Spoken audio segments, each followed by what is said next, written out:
আসসালামু আলাইকুম। দেশ অথবা দেশের বাইরে যেখান থেকে শুনছেন সকলকেই জানাচ্ছি আন্তরিক শুভেচ্ছা ও ভালোবাসা। আশা করছি সকলেই ভালো আছেন ও সুস্থ আছেন। প্রিয় দর্শক, আজকে আপনাদের মাঝে আরও একটি ভয়ঙ্কর এবং লোমহর্ষক ঘটনা নিয়ে হাজির হয়েছি। আশা করছি আজকের এই ঘটনাটিও আপনাদের এক অন্যরকম ভয় শিহরণ জাগাবে। তো আর কথা বাড়াবো না, আপনাদেরকে ঘটনায় নিয়ে যাব। তবে ঘটনায় নিয়ে যাওয়ার আগে ছোট্ট একটা অনুরোধ, সবাই আমার এই চ্যানেলটিকে সাবস্ক্রাইব করে দিবেন এবং পাশে থাকা বেল আইকনটি চেপে দিবেন। আর আজকের এই ঘটনাটি কার কাছে কেমন লাগলো অবশ্যই কমেন্টের মাধ্যমে জানাতে ভুলবেন না। তো চলুন ঘটনা শুরু করি।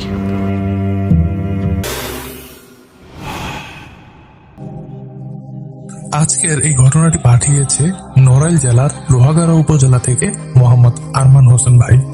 আর উনি যে ঘটনাটি শেয়ার করেছেন, এই ঘটনাটি উনি শুনেছিলেন ওনার এক নানির মুখ থেকে। আর এই ঘটনাটি ঘটেছে ওনার এই নানির বাবার সাথে। সম্ভবত কারণে এই ঘটনাটি যে স্থানে ঘটেছে ওই স্থানের নাম শেয়ার করতে পারছি না। আশা করছি এই বিষয়টা সবাই ক্ষমা সুন্দর দৃষ্টিতে দেখবেন। এই নানুর বাবার নাম ছিল কালু মিয়া। এই কালু মিয়া পেশায় একজন দিনমজুর ছিল। উনি মূলত মানুষের জমিতে কৃষি কাজ করতেন এবং অনেক সময় মানুষের জমি পাহারা দিতেন। দেখে অনেক সময় যে ফসল চুরি টুরি করে নিয়ে যায় না, ওইগুলো পাহারা দিতেন। এই কালু মিয়া উনি খুবই রাগী একজন মানুষ ছিলেন। উনার মেজাজ সবসময় কর্কশ থাকতো, মানুষের সাথে খারাপ ব্যবহার করতো অনেক সময়। উনি যেমন রাগী ছিলেন তেমন সাহসীও ছিলেন, আবার ওনার শরীরও ছিল সুঠাম দেহী। একদিন কি হয়, উনি জমির কাজ শেষ করে সন্ধ্যার দিকে বাড়ি ফিরছিলেন। বাড়ি ফিরতেই বাড়ির সামনে একটা কোলা জমি ছিল, ওইখানে শাকসবজি চাষ করেছিল এই কালু মিয়া। ছোট্ট একটা জমি। এই জমিটা চারপাশে বাঁশের কঞ্চি দিয়ে বেড়া দিয়ে দিয়েছিল, যাতে করে কারো হাঁস মুরগি গরু ছাগল ওই ক্ষেতের মধ্যে গিয়ে এই ফসলটি নষ্ট করতে না পারে। তো উনি বাড়ি ফেরার পথে দেখতে পান দূর থেকে একটা গরু এই বাঁশের চাটাই ভেঙে ওনার এই শাকের যে জমিটা, এই জমির মধ্যে যাওয়ার চেষ্টা করছে। এইটা দেখে কালু মিয়ার তো মেজাজ বেজায় গরম হয়ে যায়। কালু মিয়া দৌড়ে এসে কি করেন, গরুটাকে ধরেন। গরুটাকে ধরে বাঁশে যে বেড়া দিয়েছিল বাঁশের কঞ্চি, এই কঞ্চি একটা নিয়ে বেধড়ক পেটাতে থাকেন। পেটাতে একটা সময় পাশে একটা নিম গাছ ছিল, এই নিম গাছের মধ্যে বেঁধে রেখে উনি বাড়িতে যান। বাড়িতে গিয়ে পরে উনি ওনার বউর সাথে রাগারাগি শুরু করেন, গালাগালি শুরু করেন। এরপরে ওনার গালাগালি শুনে বউ বলে, কি বলো, গরু বেড়া ভেঙে ফেলতেছে, বেড়া ভেঙে ক্ষেতের ভিতরে গিয়ে ক্ষেত নষ্ট করতেছে। কই, আমি তো কোনো শব্দ পেলাম না। যদি বেড়া ভেঙেও ফেলে তাহলে তো শব্দ পাওয়ার কথা। এই কথা বলে একটা পর্যায়ে ওই জমির কাছে যায়। জমির কাছে গিয়ে দেখে ওই যে গরুটাকে গাছের সাথে বেঁধে রেখেছিল, গরুটা তো ওই জায়গায় নাই। কিন্তু ওই ক্ষেতের চারপাশে যে বেড়া, এটার একটা পাশ ভেঙে আছে। কালু মিয়া চিন্তা করে, গরুটা কই গেল, গরুটাকে তো এখানেই বেঁধে রাখলাম। তারপরে মনে করো হয়তো বা কারো গরু আশেপাশে, এটা চুইটা গেছে এখান থেকে। বিষয়টা নিয়ে তেমন আর ভাবে না। তো এরপরে যে বউর সাথে রাগারাগি কইরা হাতে একটা গামছা নিয়ে পুকুরে চলে গেল গোসল করতে। তো এই কালু মিয়া গায়ে গোসল দিয়ে আইসা ফ্রেশ ট্রেশ হইয়া উনি একটু বাজারে গেল। বাজার থেকে ফিরে আইসা রাতের খাবার খাইয়া রাতের বেলা ঘুমাইলো। এ পর্যন্ত আর কোনো সমস্যা হয় নাই, স্বাভাবিক। মাঝরাতের দিকে কালু মিয়া একটা স্বপ্ন দেখে। কালু মিয়া স্বপ্নে দেখে উনি একটি ফাঁকা মাঠের মধ্যে দাঁড়িয়ে আছে। আর উনি যে জায়গায় দাঁড়িয়ে আছে এটা একটা উঁচা ডিপির মতো। এই ডিপিটার উপরে কালু মিয়া দাঁড়িয়ে আছে, আর চারপাশ মোটামুটি অন্ধকার, চাঁদের আবছা আলো। এরই মাঝে উনি একটা শব্দ শুনতে পান। শব্দটা এমন যে মহিষ বা গরু যদি রাগে ফসফস করে না, এইরকম একটা শব্দ। দূর থেকে মনে হচ্ছে ওনার দিকে আস্তে আস্তে সামনে এগিয়ে আসছে। আর এরই মাঝে মনে হলো কিছু চোখ ধপ করে জ্বলে উঠলো আগুনের মতো। দেখে মনে হচ্ছে কোনো একটা জিনিস ভয়ঙ্কর ভাবে রেগে তার দিকে তাকিয়ে আছে। এরই মাঝে কালু মিয়া একটা বিষয় লক্ষ্য করেন। এতক্ষণ তো কয়েকজনের চোখ দেখতে পাচ্ছেন, কিন্তু এখন মনে হচ্ছে চোখগুলো যেন আরো বৃদ্ধি পাচ্ছে। যেমন 5 জোড়া যদি থাকে, এখন 10 জোড়া, ধীরে ধীরে 15 জোড়া, 20 জোড়া, এইভাবে বৃদ্ধি পাচ্ছে।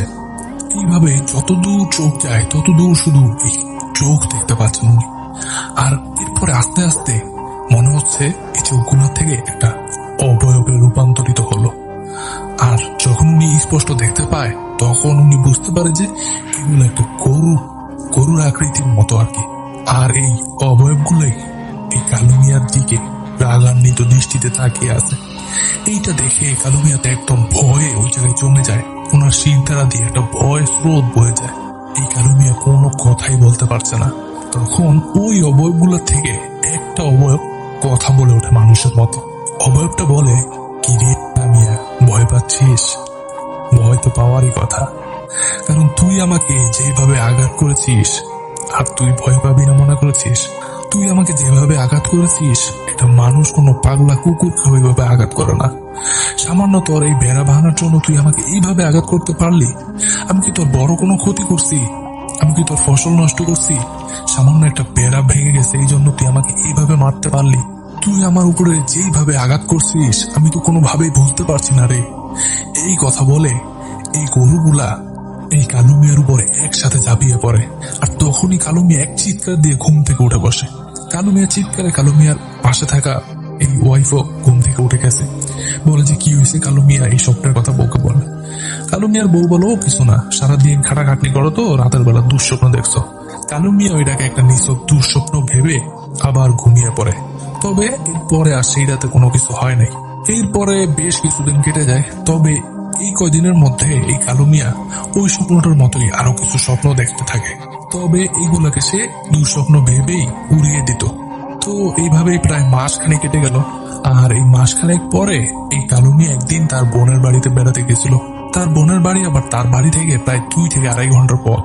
তো উনি ওনার বাড়ি থেকে কিছু জিনিসপত্র নিয়ে গেছিল বোন ভাগ্নের জন্য। এরপরে সারাদিন থেকে উনি আবার বাড়িতে চলে আসবে। তো উনি যখন চলে আসবে তখন এই কালু মিয়ার বোন ওনার এই ভাতিজির জন্য কিছু পিঠা বানিয়ে একটা মাটির হাড়ির ভিতরে ভরে কালু মিয়াকে দিল।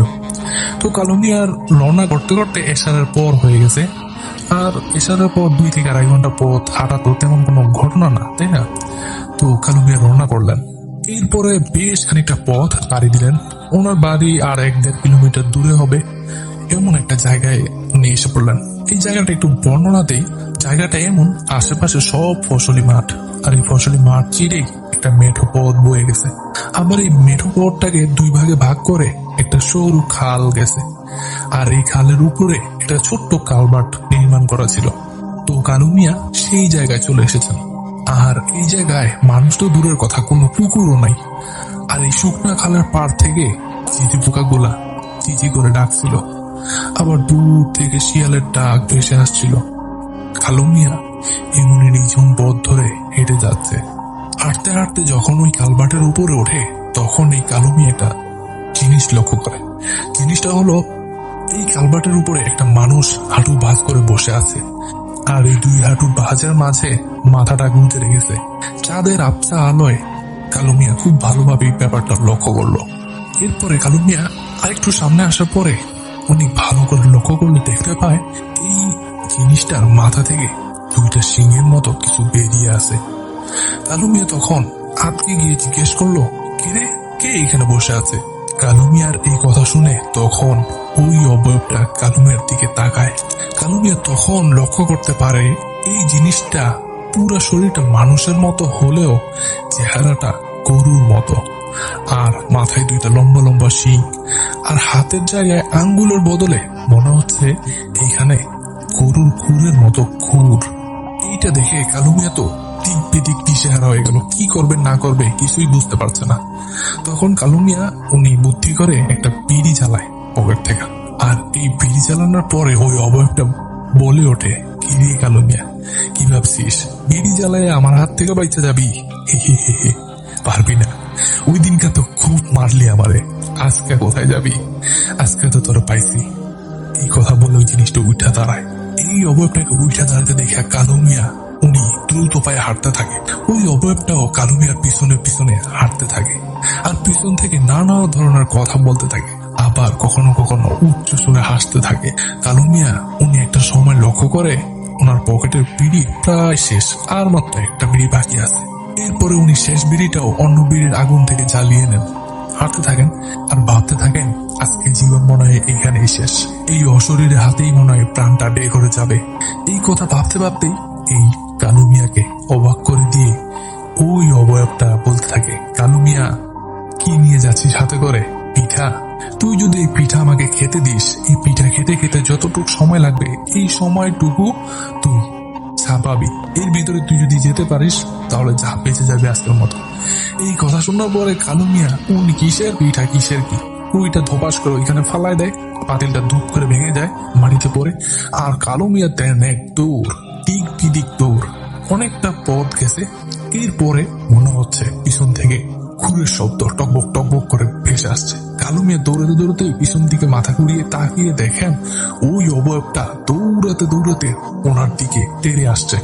আর এরপরে কালু মিয়া তার পিঠের মধ্যে বেশ একটা আঘাত অনুভব করেন, আর তখন এক চিৎকার দিয়ে ওইখানে বেহুশ হয়ে যান। এরপর যখন ওনার জ্ঞান ফিরে তখন উনি নিজেকে ওনার বাড়ির চৌকির উপরে আবিষ্কার করেন। উনি তখন বাড়ির মানুষকে জিজ্ঞেস করে যে বাড়িতে কি করে আসলাম। তখন বাড়ির মানুষ বলল উনি যে দৌড় দিচ্ছিলেন, দৌড়াতে দৌড়াতে একটা বাড়ির কাছে এসে পড়ছিল ওদিকে। আর উনি যখন চিৎকার দেন তখন ওই বাড়ির মানুষ ওনার চিৎকার শুনে ঘর থেকে বের হয়ে দেখে কালু মিয়া ওইখানে বেহুশ হয়ে পড়ে আছে। এরপরে ওই বাড়ির লোকজনই এই কালু মিয়াকে উদ্ধার করলে তাকে চিনতে পারে, তখন তাকে এই বাড়িতে দিয়ে যায়। এরপরে এই কালু মিয়া তার সাথে কি ঘটেছিল সম্পূর্ণ ঘটনা ওনার বাড়ির সবাইকে খুলে বলেন। এই কথা শোনার পরে বাড়ির সবাই তো বেশ আতঙ্কগ্রস্ত হয়ে যান। তখন তারা একটা ভালো হুজুরের সন্ধান করে কালু মিয়াকে একটা ভালো হুজুরের কাছে নিয়ে যায়। কালু মিয়াকে নিয়ে যখন কালু মিয়ার বাড়ির লোকজন ওই হুজুরের কাছে যায় তখন সন্ধ্যার পর হয়ে গেছিল, মাগরিবের পর পর করে।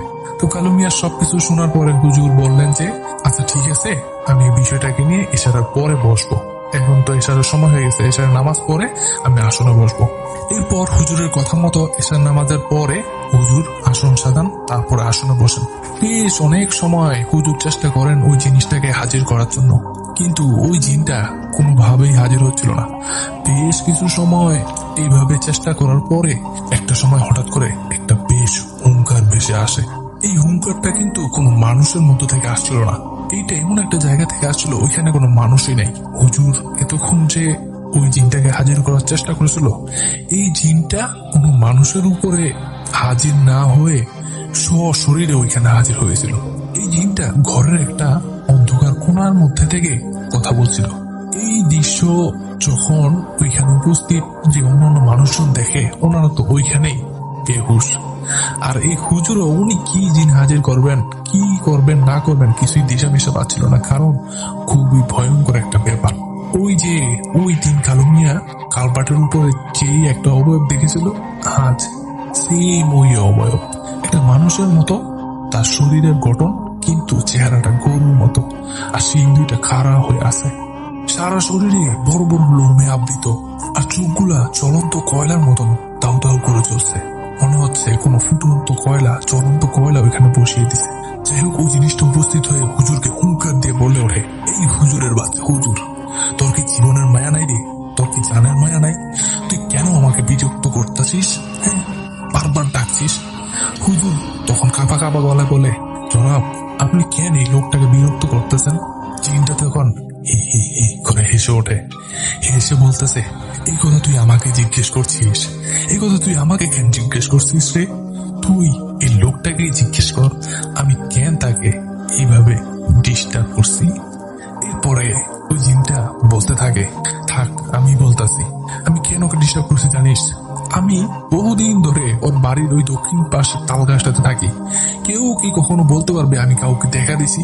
চুর পরিমাণ ডিস্টার্ব করছি, একটু পরিমাণ ভয় দেখেছি? কেউ বলতে পারবে না। আমি কখনো মানুষের সামনেই আসি না, তবে ওই দিন বিশেষ এক দরকারে আমি গরুর রূপ ধরে তার ওই জমির মধ্যে একটা দরকারের কারণে প্রবেশ করতে নিছিলাম। আর ওই সময় কই থেকে জানি আইসা আমাকে বেধড়ক মার মারলো। আর এই বেধড়ক মারার পরে আমার কোনো দুঃখ ছিল না। যাই হোক, আমি ওর বেড়া ভাঙছি, এই জন্য ও আমাকে মারছে। কিন্তু আমি যখন আমার গোত্রে যাই তখন এই বিষয়টা নিয়ে আমার গোত্রের সব জিনেরাই হাসাহাসি করতে থাকে।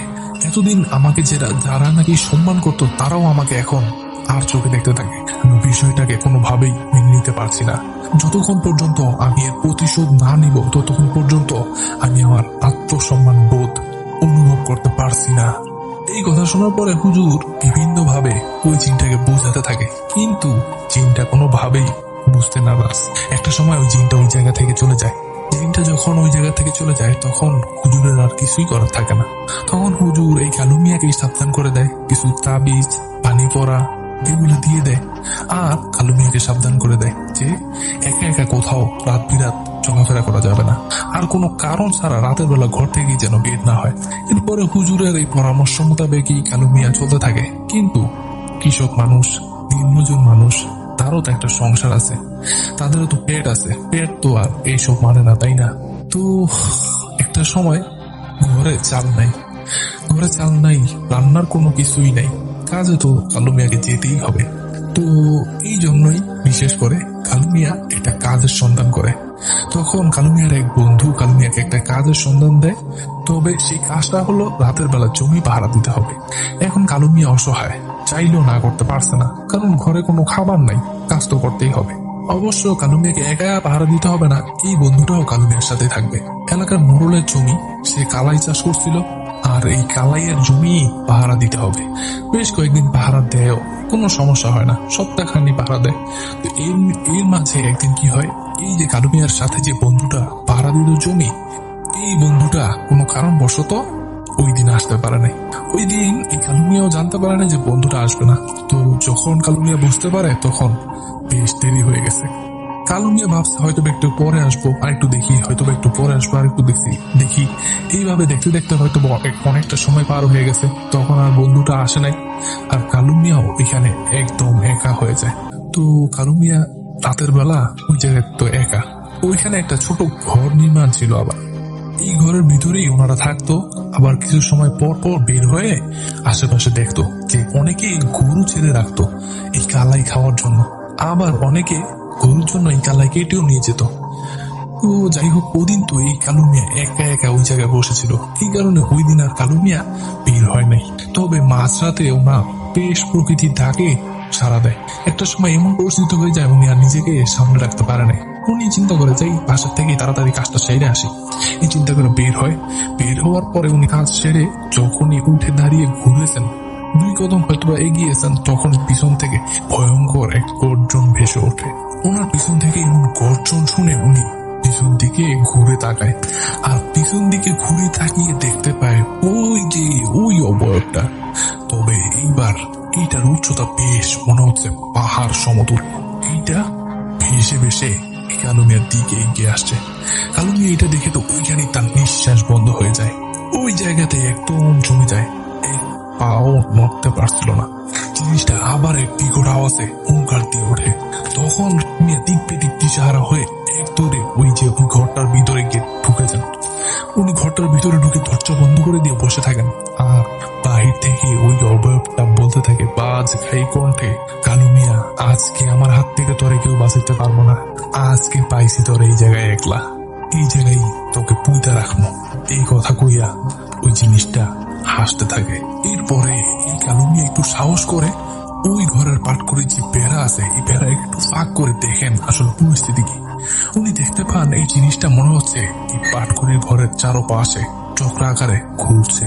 কালু মিয়া তখন দমটম বন্ধ করে যতটুকু পারছে ধোয়া দূরে পড়তে একটা সময় চারপাশ নিস্তব্ধ হয়ে যায়। বাইরে থেকে আর কোনো তর্জন গর্জন ভেসে আসছে না, পরিবেশটাও একদম নিস্তব্ধ হয়ে যায়। তারপরও কালু মিয়া আর বের হওয়ার সাহস করে না, একদম চুপ করে জোরসোর হয়ে বসে থাকে আর ধোয়া দূর পড়ে। এইভাবেই একটা সময় সকাল হয়ে যায়। আল্লাহর অশেষ রহমতে কালু মিয়া বেঁচে যায়।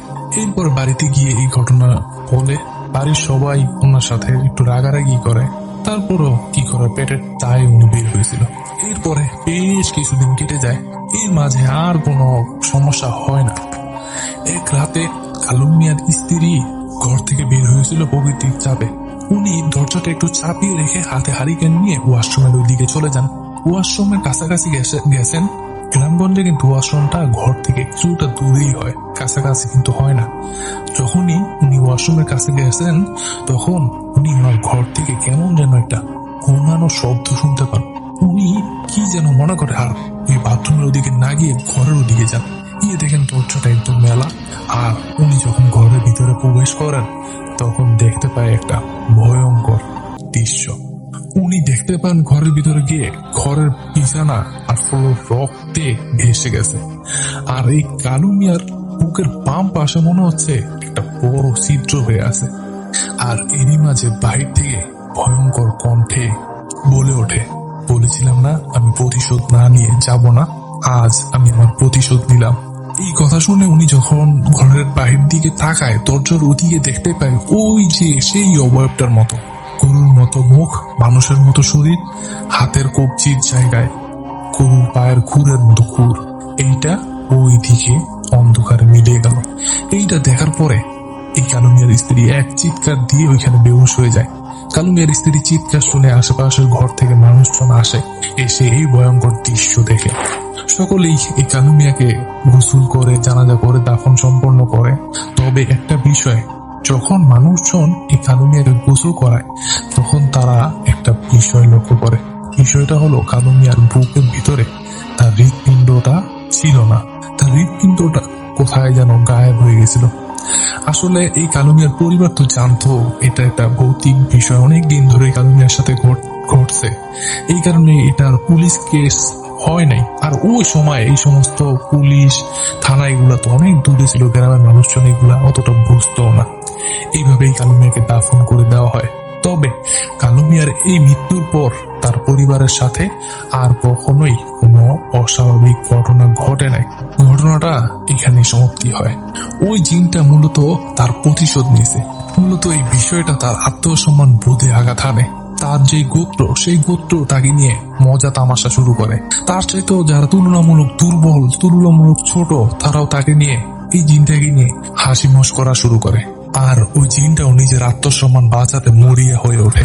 আর যখন কোনো ঘটনা, কোনো ব্যাপার আত্মসম্মানে আঘাত হানে, তখন ওই ব্যাপারটা কিন্তু শেষ পর্যন্ত না দেখে আমরা কেউ ছাড়ি না। জিনের ক্ষেত্রে ঠিক সেমই ঘটনা ঘটছে। আর জিনেরা মানুষের থেকে অনেক বেশি এগ্রেসিভ, অনেক বেশি কুয়ার। তারা একটা কোনো ঘটনা হলে ওই মানুষের জীবনটাকে নরক বানিয়ে দেয়। তো যাই হোক, ঘটনাটা এই পর্যন্তই। করুণ পরিণতি দিয়ে ঘটনাটা শেষ হয়।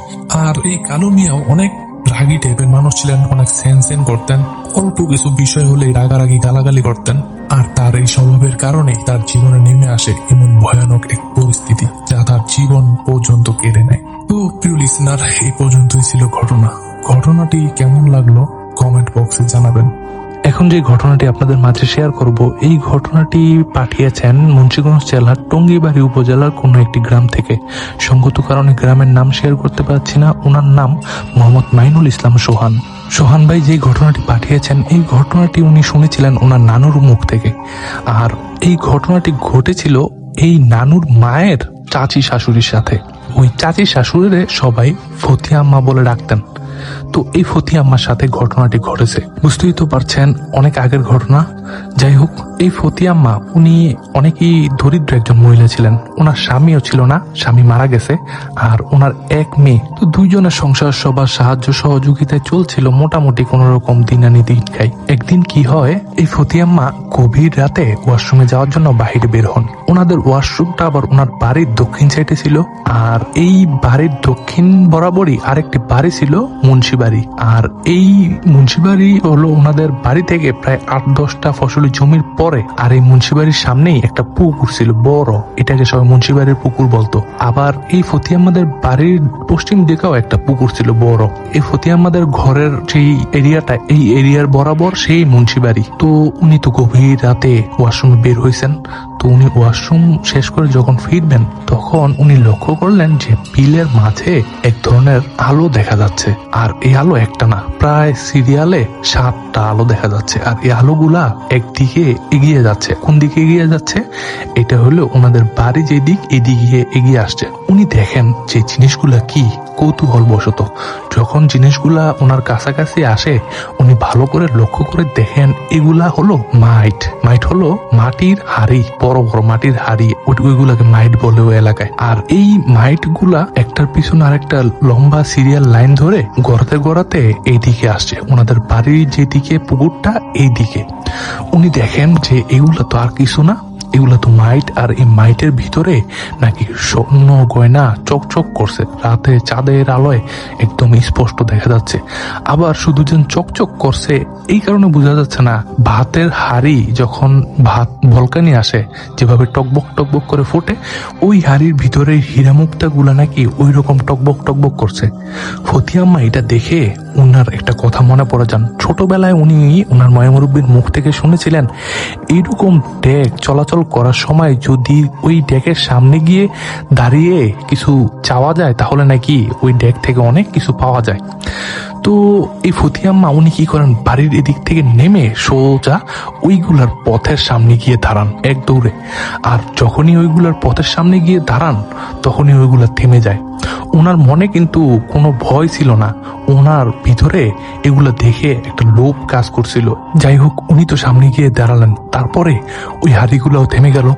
এরপরে ওই হাড়িগুলোর ওদিক থেকে অদৃশ্যভাবে আওয়াজ ভেসে আসলো, এই তোর সাহস তো কম না, তুই আমাদের পথের সামনে দাঁড়াস, রাস্তার সামনে থেকে সরে দাঁড়া, তোর শরীর না পাক, আমরা এখান থেকে যেতে পারছি না, তুই আমাদের সামনে থেকে সর। এই কথা বলে ওনাকে আরো ভয় ভীতি দেখাতে থাকেন, কিন্তু উনি বলতে থাকেন যে আমাকে ক্ষমা করেন, আমি অনেক গরিব অসহায় একটা মানুষ, আমার স্বামী নাই, সন্তান নিয়ে অনেক কষ্টে দিন পার করছি, একদিন খাই তো আরেকদিন খাই না। তো এইরকম ভাবে আকুতি মিনতি করতে থাকেন। একটা পর্যায়ে ওই ডেকগুলোর ওদিক থেকে শব্দ আসে যে আচ্ছা ঠিক আছে, তুই রাস্তা ছাড়, আমাদের সামনে থেকে সরে দাঁড়া, যখন 7 নম্বর ডেক আসবে ওই ডেক থেকে তোকে কিছু দিয়ে যাবে।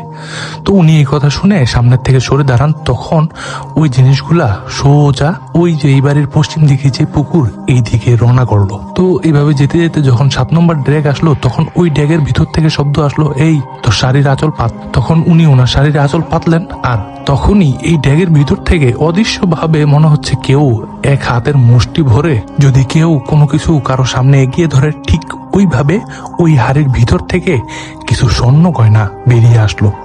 আর এটা ঠিক ওনার শাড়ির এই আঁচলের মধ্যেই পড়লো। উনি যখন দেখলেন এগুলা স্বর্ণের যে হার চুড়ি এই সমস্ত অলংকার, তখন ওনার ভিতরের লোভটা একদম আরো গভীরভাবে প্রকাশ পেল। উনি কি করলেন, নিজেকে আর সংবরণ করতে পারলেন না, উনি ওনার একটা হাত ওই ড্যাগের ভিতরে বাড়িয়ে দিলেন।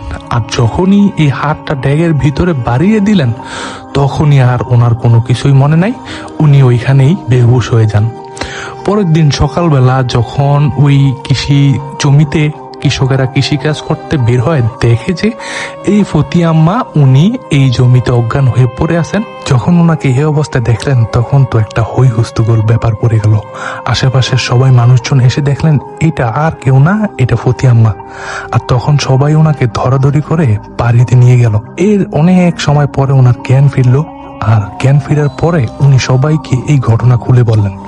ওনার সাথে কিন্তু ওই যে স্বর্ণ গয়নাগুলো ওনার আঁচলে দিয়েছিল এগুলো আর ছিল না। আর এই কারণে অনেকেই ওনার এই কথা বিশ্বাস করে না, কারণ কেউ তো প্রমাণ দেখে নাই আর অন্য কেউ তো দেখে নাই এই বিষয়। তো যাই হোক, এরপরে কি হয়, ওনার যে হাতটা ওই ড্যাগের ভিতরে বাড়িয়েছিলেন এই হাতটা আর কাজ করে না, এই হাতটা উনি নাড়াতে পারে না, এই হাতটা একদম প্যারালাইজ হয়ে যায়। এরপরে ফতিয়াম্মা উনি সারাদিন কান্নাকাটি করেন, এই হাত নাড়তে পারেন না। ওনার তো আরো অবস্থা খারাপ হয়ে গেল। এতদিন তো তবু মেয়েটা নিয়ে কোন রকমে চলছিল, শাক ভাত দুয়ে খেয়ে, কিন্তু এখন তো অবস্থা আরো খারাপ। এখন বাড়ির সবাই টুকটাক চিকিৎসা করায়, কবিরাজ ওঝা ডাকে, কিন্তু কেউ কোনো সমাধান দিতে পারে না। যারা বিশ্বাস করেছিল তারা আর কি ওঝা কবিরাজ নিয়ে আসছিল। তো একদিন এরকম কান্নাকাটি করতেছে, তো অনেকেই ওনাকে নিয়ে হাসি ঠাট্টা করতেছে। তো এক পর্যায়ে উনি বলে যে তোরা সবাই আমার মজা নিতে আস না, কিন্তু তোরা বিশ্বাস করবি যখন এই জিনিস প্রমাণ পাবি তখন বিশ্বাস করবি। এই কথা বলে উনি রাগ করে কি করেন, এই বাড়ির যে পশ্চিম দিকে পুকুর ছিল ওই পুকুরের মাঝে চলে যান। সবাই ওনার দিকে তাকিয়ে থাকে বাড়ির দিক থেকে। দেখলেন যে উনি পুকুরের কাছে গিয়ে কি যেন বলতেছেন। সময়টা কিন্তু তখন একদম ভোর দুপুর, আনুমানিক 12টা হবে। আর ঠিক পুকুরের মাঝে একটা পাক সৃষ্টি হয়, এই পাক থেকে সারিবদ্ধ হয়ে 7টা ডেক ভেসে আসে, একটার উপর আরেকটা, আরেকটার উপর আরেকটা, এইভাবে থাকে 7টা ডেক এক জায়গায় দাঁড়িয়ে যায়, স্থির হয়ে যায়। এইটা দেখার পরে সবার ভিতরে তো ভয় আর আতঙ্ক নেমে আসে। ওইদিকে কি হয়, ফতিয়াম্মা উনি বেহুশ হয়ে ওইখানে পড়ে যায়। এরপরে অনেক সময় পরে ওনাকে সাহসী কিছু মানুষ গিয়ে ধরে বাড়িতে নিয়ে আসে। এরপরে একটা ভালো কবিরাজের সন্ধান করে ওই কবিরাজ দিয়ে ওনাকে চিকিৎসা করাবেন। বাড়ির সবাই আর কি এই বিষয়ে সিদ্ধান্ত নিলেন। এরপরে একটা ভালো ইমাম সাহেবের খোঁজ পান, সেই ইমাম সাহেবের কাছে নিয়ে যান। ইমাম সাহেব ওনাকে ঝাড়ফুঁক করেন এবং কি একটা সময় সেই যে ওই ড্যাগের ভিতরে বা ড্যাগের সাথে যেই জিনগুলা আছে এই জিনগুলাকে ইমাম সাহেব হাজির করেন এই ফতি আম্মার উপরে। জিনগুলো এসে বলে যে আমরা গুপ্তধন পাহারাকারী জিন, আর আমরা ওই পুকুরে অনেক বছর ছিলাম, প্রায় শত শত বছর ধরে ছিলাম, আর আমাদের একটা নির্দিষ্ট সময় পরে স্থান পরিবর্তন করতে হয়, আর এই কারণে আমরা স্থান পরিবর্তন করছি। আর এই মহিলাটা আমাদের সামনে এসে নাপাক অবস্থায় রাস্তা অবরোধ করে, আমরা সামনে আগাতে পারছিলাম না। আর এই মহিলার আকুতি মিনতিতে আমরা কিছু গুপ্তধন নিজেদের ইচ্ছায় ওকে দেই, কিন্তু ও লোভ করলো। ও লোভ করে কি ক্ষতি করলো, নাপাক অবস্থায় আমাদের সম্পদে হাত দিল। তখন আমরা কি করি, রাগ করে এই হাতটার সক্ষমতা আমরা অকেজো করে দিই। আর এই হাত আর কখনো ভালো হবে না। শুধু হাত না, আমাদের একটা উসুল আছে, আমরা সেই উসুল মোতাবেক কাজ করি। যখনই আমাদের অনিচ্ছা সত্ত্বেও কেউ জোর করে আমাদের এই গুপ্তধন হাতিয়ে নিয়ে যেতে চায়, তখন আমরা তার বংশ নির্বংশ করে দিই, হোক সেটা জিন আর হোক সেটা মানুষ। ও যেহেতু আমাদের এই সম্পত্তি আমাদের অনিচ্ছা সত্ত্বে হাত বাড়িয়েছে, সেহেতু ওর বংশ আমরা নির্বংশ করে দেব। আর হুজুর তুই যদি আসস এর মাঝে, তোর বংশ আমরা নির্বংশ করে দেব। এই কথা বলে সেই জিনগুলো আবার চলে যায়। হুজুর তখন বাড়ির সবার কাছে ক্ষমা চায়, কারণ এই যে ঘটনাটা এটা হুজুরের আয়ত্তের বাইরে। আর হুজুর সবার কাছে ক্ষমা চায়। তো হুজুরের এই ক্ষমা চাওয়া দেখে সবাই বুঝতে পারে যে এটাই হুজুরের দ্বারা সম্ভব না। এরপরে সবাই তাকে বাড়িতে নিয়ে যায়। তো এরপরে আবার ভালো একটা হুজুরের খোঁজ করতে থাকে, কিন্তু এরই মাঝে এই ফতি আম্মা অনেক বেশি অসুস্থ হয়ে যান এবং হঠাৎই একদিন মৃত্যুবরণ করেন। তো এই ফতি আম্মা তো মারা গেল, লোভের বশীভূত হয়ে যে কাজটা করলেন এর ফলও উনি পেলেন। এরপরে ওনার যে একটা সন্তান ছিল, ওইটা মেয়ে সন্তান ছিল, তখন তার বয়স 7 থেকে 10 বছর হবে। তো এর কিছু বছর পরে মেয়েটাকে বিয়ে দেওয়া হয়। তখনকার সময় তো অনেক অল্প বয়সে বিয়ে দেওয়া হতো, তো মেয়েটাকে অল্প বয়সে বিয়ে দেওয়া হয়। মেয়েটা বিয়ে হওয়ার পরে এত বছর কিন্তু কোনো সমস্যা আর হয়নি, কিন্তু বিয়ে হওয়ার পরে কিছু সমস্যা দেখা দেয়। মেয়েটাকে একটা অশরীরী স্বপ্নে এসে নানান রকম ভয়ভীতি দেখাতে থাকে।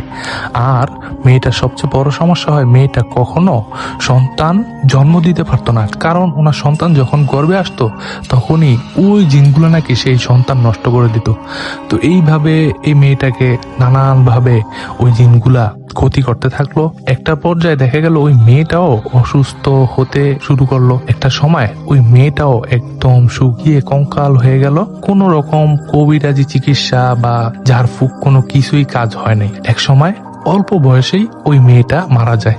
আর এভাবেই এই ফতি আমার বংশ নির্বংশ করে দেয় সেই জিনগুলা, যে জিনগুলা নাকি গুপ্তধন পাহারা দিত। তো এটাই ছিল ঘটনা। এই ঘটনায় একটা মেসেজ আছে যে আমাদের সন্তুষ্ট হতে শিখতে হবে। যতটুক আছে ততটুকুই যদি সন্তুষ্ট থাকি তাহলেই আমরা সুখী, আর তা না হলে সব দিক থেকে কিন্তু আমরা বিপদে জর্জরিত হয়ে যাব। কোন দিক থেকে কি বিপদ আসবে আমরাও বুঝতে পারবো না। এই যে ধরুন ফতি আম্মা, যদি উনি লোভ করে হাত না বাড়িয়ে ওই জিনগুলো যতটুকু দিয়েছিল অতটুকুই সন্তুষ্ট থাকতো, তাহলে কি আর ওনার জীবনে এমন এক কালচক্র নেমে আসতো, এভাবে ওনার প্রাণটা যেত, আর ওনার এই পাপের ফল ওনার মেয়েকেও ভোগ করতে হয়েছে। তো ভাবুন একবার। আল্লাহ আমাদের সবাইকে সঠিক বুঝ দান করুক। তো প্রিয় লিসেনার, এই ছিল ঘটনা। আশা করব সকলের কাছেই ঘটনাটি ভালো লেগেছে, এবং যদি ঘটনাটি ভালো লেগে থাকে তাহলে অবশ্যই ভিডিওটিতে একটি লাইক দিয়ে দিবেন এবং কমেন্টের মাধ্যমে জানাবেন যে ঘটনাটি কেমন লাগলো। প্রিয় লিসেনার, আপনাদের কাছেও যদি এমন কোনো ঘটনা বা কাহিনী থেকে থাকে, আপনার সাথে ঘটুক বা আপনার জানাশোনা অন্য কারো সাথে ঘটুক, আমাদেরকে কিন্তু পাঠাতে পারবেন লিখে অথবা রেকর্ড করে horrorbanglatales@gmail.com এই ইমেল ঠিকানায়, অথবা আমাদের হোয়াটসঅ্যাপ নাম্বারটি নিচে ডেসক্রিপশন বক্সে দিয়ে দেওয়া আছে, সেখান থেকে সংগ্রহ করতে পারবেন। তো প্রিয় লিসেনার, এখনো পর্যন্ত যারা শুনছেন অবশ্যই আমার চ্যানেলটিকে সাবস্ক্রাইব না করা থাকলে সাবস্ক্রাইব করে দিবেন প্লিজ, এবং বেল আইকনটি চেপে দিবেন, কারণ নেক্সট ভিডিও আপনাদের জন্যই আমি নিয়ে আসবো আরো নতুন নতুন ঘটনা। তো প্রিয় লিসেনার, আজ এই পর্যন্তই। সবাই ভালো থাকবেন, নিরাপদে থাকবেন। আর হ্যাঁ, যাওয়ার আগে আরেকটা কথা বলি, আমাদের একটা ফেসবুক গ্রুপ আছে, চাইলে আপনারা সেই গ্রুপে জয়েন হতে পারবেন। আর সেখানে আপনারা পোস্ট আকারে জানাতে পারবেন আগামীতে আপনারা কি ধরনের ঘটনা শুনতে চান। তো আর কথা নয়, চলুন একদম বিদায় নেই। তো সকলে ভালো থাকুন, নিরাপদে থাকুন, আর হরর বাংলা টেলসের সাথেই থাকুন। আল্লাহ হাফেজ।